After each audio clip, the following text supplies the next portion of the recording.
All right, welcome to Pale Blue Dot for another review slash tutorial slash feature. Thanks for tuning in. I'm really excited today. We have a major update to Cubase Pro 11. Actually, and this feature is in pretty much all the Cubases, I think, which is great. This is the new sampler track. The sampler track's been in Cubase since Cubase 9, so for about 2 or 3 years now. But this is a major update, and they put in a feature that I really, really wanted.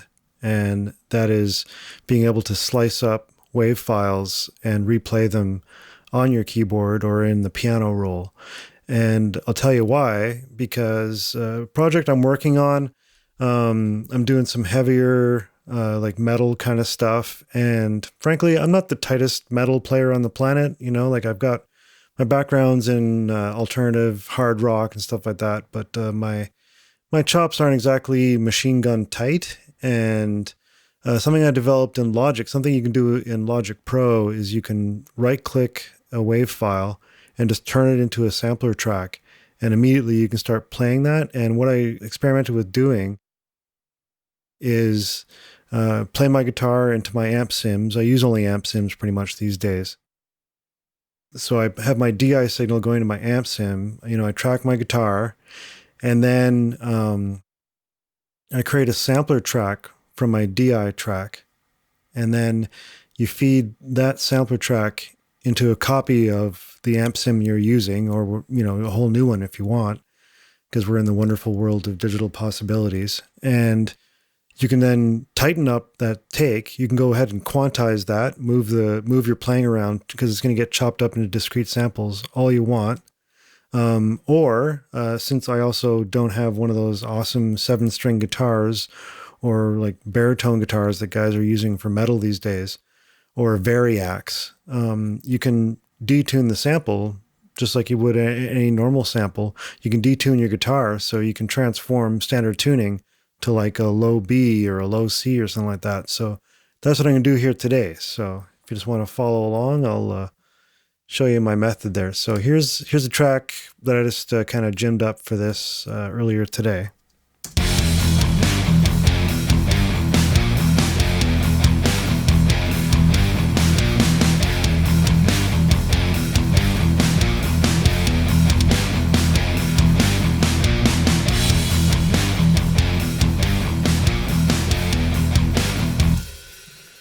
So yeah, it's just the same bar over and over.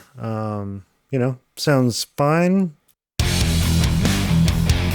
Spent a little time on the guitars, just kind of get things generally sitting in the mix. Like, I'm just using this drum sampler stereo out. I haven't busted anything out or really mixed it. Just kind of for the purpose of demonstration here. So what I would do, so this is my guitar being fed into the THU Slate amp simulator, which is really great. Yeah, I love this thing. Like, I used to be a guitar rig guy, and now this is all I use. So anyways, so here's my playing. What we're going to do is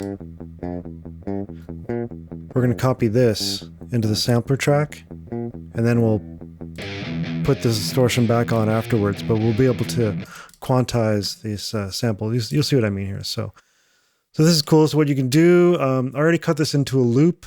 Generally, if you had like a random take that was long and it wasn't cut perfectly to a bar, what I did here is I sliced it, and then I bounced selection. So that'll give you a discrete, perfect, 2-bar loop here, or however long you want it to be. It's going to be easier to edit if it fits into the bar. So what we do here is I create a sampler track, and there we go. So now this is loaded as a sample, and as you'll see, as I play a C1, it's going to have the entire guitar track is going to play as long as I hold this.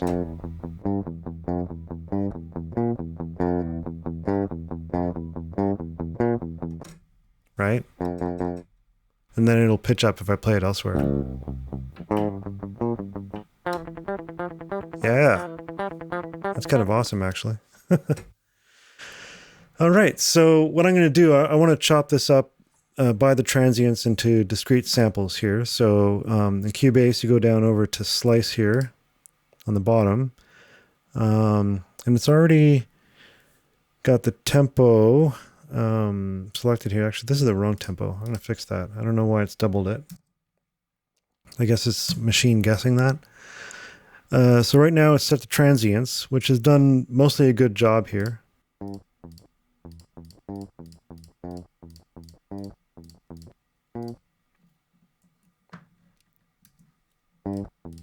It's turned up the sample there. And we're missing some here. So if we hold down Alt, that'll create a new separator here.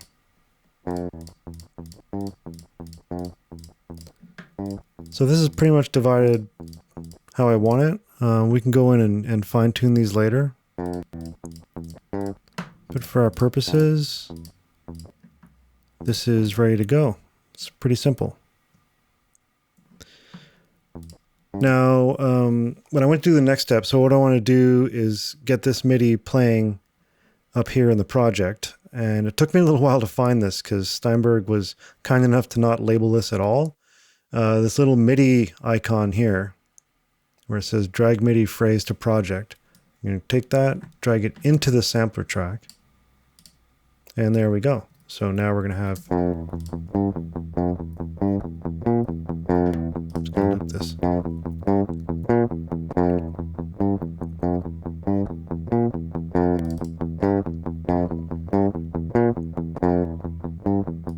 It's interesting. What is that there? I'm just going to get rid of that.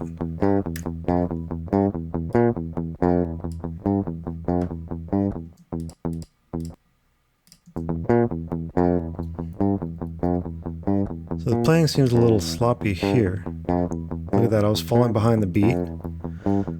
So what we could do here is we could just go ahead and quantize this.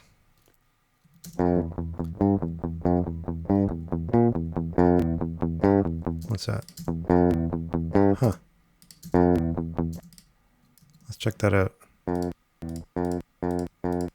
All right, so there's a bit of a click there. Let's set this to snap to 0 crossing. I'm just going to correct this. That click is bugging me. Zoom in here. Let's get this onto a 0 crossing. Perfect. Okay. That's better.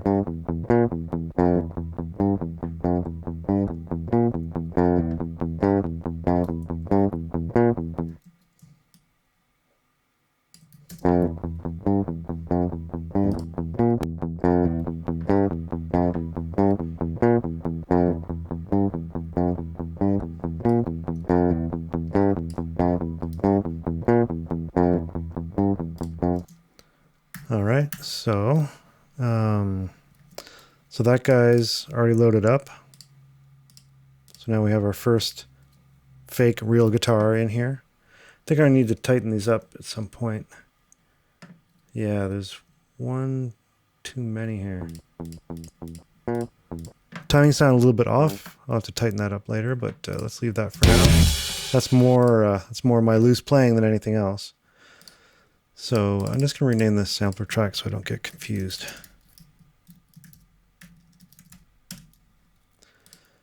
And so this guy will turn into a sampler track as well. I'm just going to right click on the waveform and drag this back up next to its neighbor. And we can just do the same thing here. Go over to Slice. Did the exact same thing. Didn't quite catch that tricky transient on the first phrase. Zoom out. We'll zoom in here. Snap to 0 crossing because that got us in trouble last time. Slow that so we can hear it.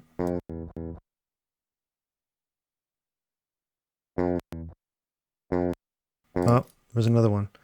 See, that's what I get for not having 0 crossing on.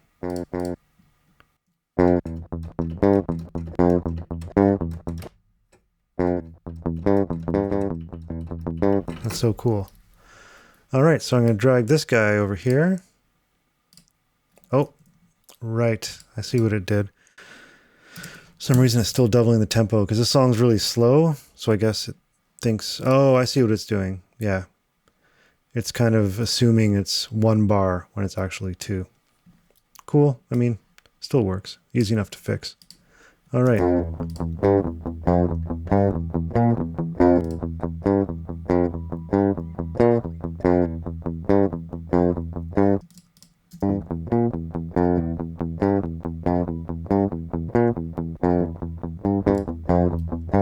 Okay, so we can hear the 2 DIs playing. So what I'm going to do, I'm just going to copy my settings, Command or Control C, and paste these onto these bad boys. Let's copy the panning from here.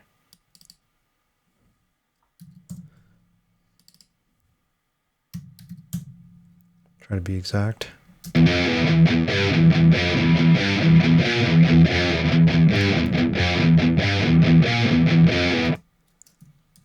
All right, so now those are transformed.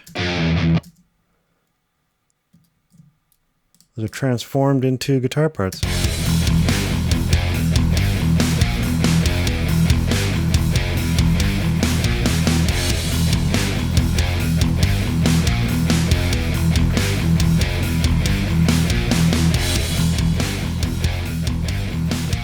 So those are now MIDI samples.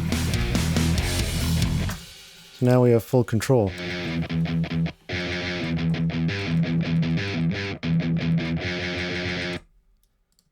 So what I like about this, because typically, I don't know how many of you have tried grabbing like, a distorted guitar sample set or distorted bass, and someone's always promising that they have a convincing metal guitar that's sampled with distortion, but I find it always sounds fake. It just always sounds like dawat, dawat, dawat, dawat, like gong, gong, gong, gong, gong.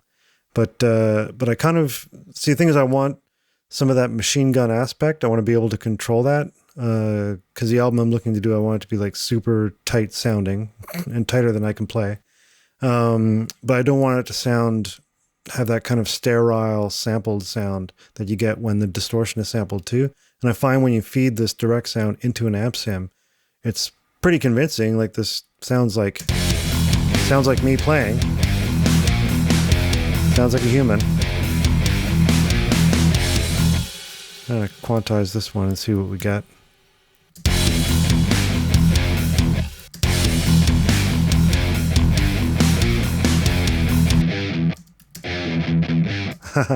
Yeah, see, that didn't work, so. Funny, it does sound a little chopped up when I hear it on its own.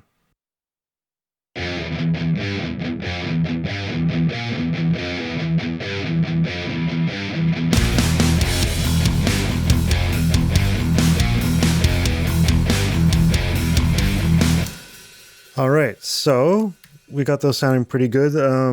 Like the thing is, it'd be fun to go in and quantize this. I'd need to go in and adjust some of these start points on the samples, I think, to get it to quantize and still sound, exactly in precision with each other. And you also, I should say, you got to be careful if you want to perfectly quantize everything, then you're going to run into phase issues when everything's starting at the same time. You have similar sounds all hitting at the same time. Transients can get lost. Things can kind of start smearing out. So, I mean, this is why, one reason why rock and roll sounds good is that everybody's kind of playing at a different time. So you got to be careful if you're over quantizing that. I mean, that's the sound I want to go for, is a very precise sound, but I just want to put it out there that I'm aware that you can run into phase issues if you go too nuts on this stuff, but let's see what happens here. So another trick, one of the main reasons, I'm going to hide my original tracks now. One of the original reasons I wanted to do this is that I wanted to get a super low sound. Like I want to go below what my guitar can do. Because like I said, I don't have a 7-string right now or a 5-string bass. So I got to kind of fake it in the digital realm. So let's see if we can do that. So let's take this guitar.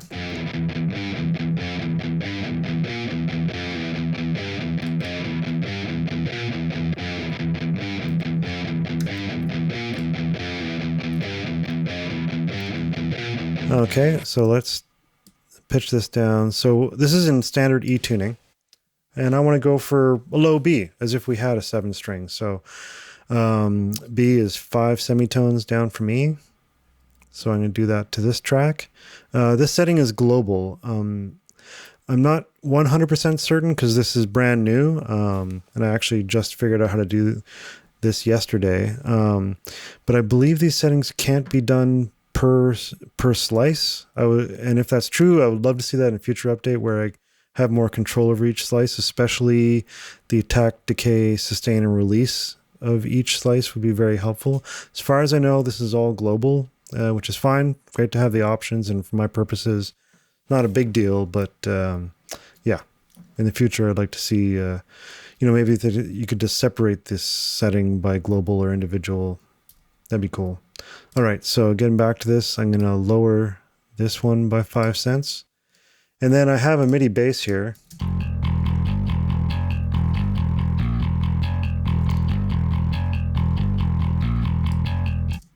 And this is the lovely Cherry bass by Orange Tree Samples. This is probably like the greatest sampled bass ever recorded. I mean, for a sampled bass, that is not bad. That is not bad at all, if I do say so. And I've done like a little bass mult processing on that, which is in my other video where I review the Studio Rack. I cover how to use this to multi-band and parallel split the bass and process it. Check it out. I'll leave a link at the end of the video and down below. Anyways, so what we need to do is pitch this guy down. So, you can go into the sample editor and move that down. Or you can go into MIDI modifiers and -5, or you can do it up here, transpose. Cubase gives you a lot of ways to do this. So I'm just globally shifting the track down to a low B. Yeah. All right, you want to see how this sounds? Yeah.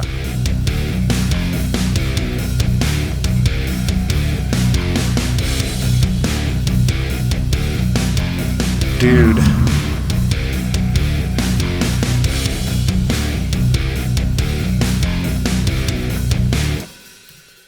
Isn't that something else?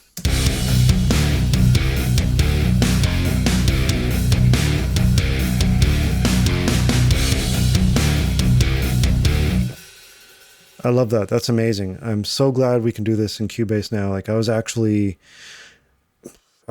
one point thinking about switching to Logic for the metal project so I could do this, and bam, Cubase 11 comes out and it's all in there. This is great. I'm so thrilled about this.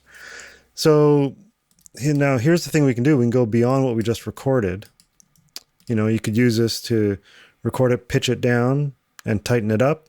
But what you can also do is we could go in and we could actually change the riff.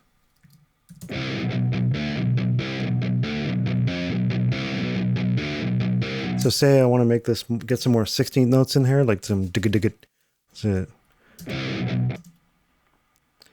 let's just do like, I want to get some more palm mutes in here. So what I could do, I could just split this up and I'll get a digga. That sounds pretty good.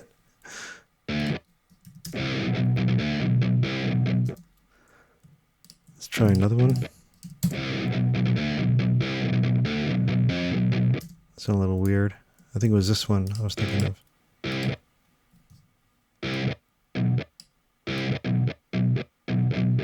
So something we can do, what I like to do is mix up the palm mutes so you don't get as much of a machine gun sound, but then again you might want that. Depends on how fake you want it to sound. That sounds weird.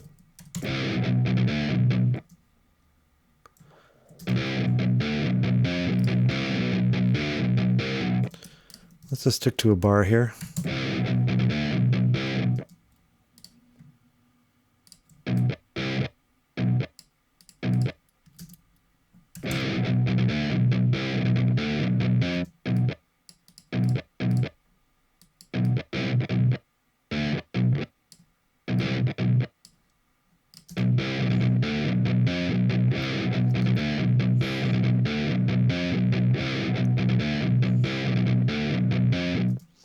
Let's do like a 4 on the last one here.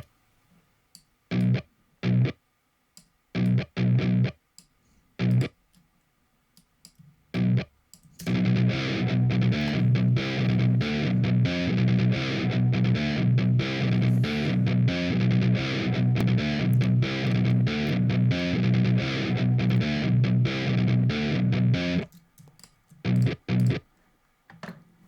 want to hear another one here.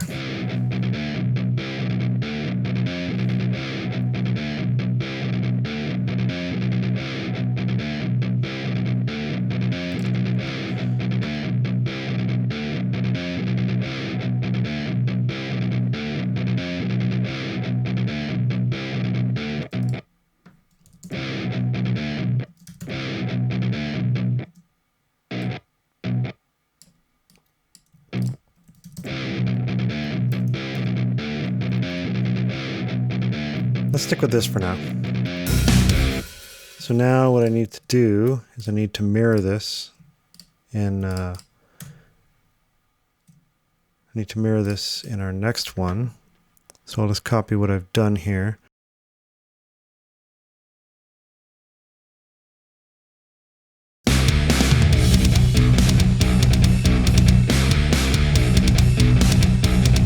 All right, so we got a bit of a breakdown now.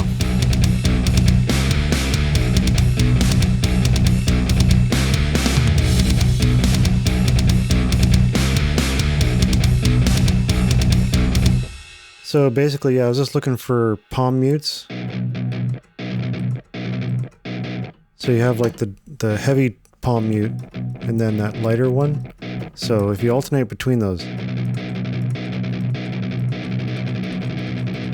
you get more of a believable sounding palm mute.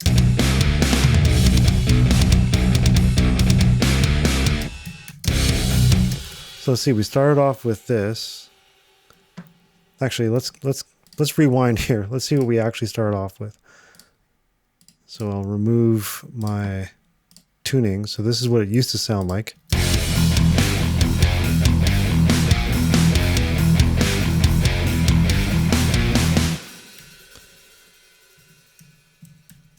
And then let's put it back. I wish there was an easier way to do this. Steinberg, are you listening? Okay, we'll put our detunes back on. We change it to this. Yeah. And then we added some fills.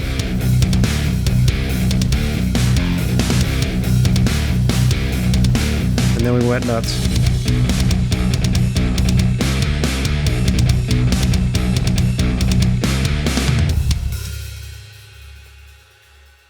All right, so yeah, that's my technique for cheating at getting tight, low metal guitars with the sampler track.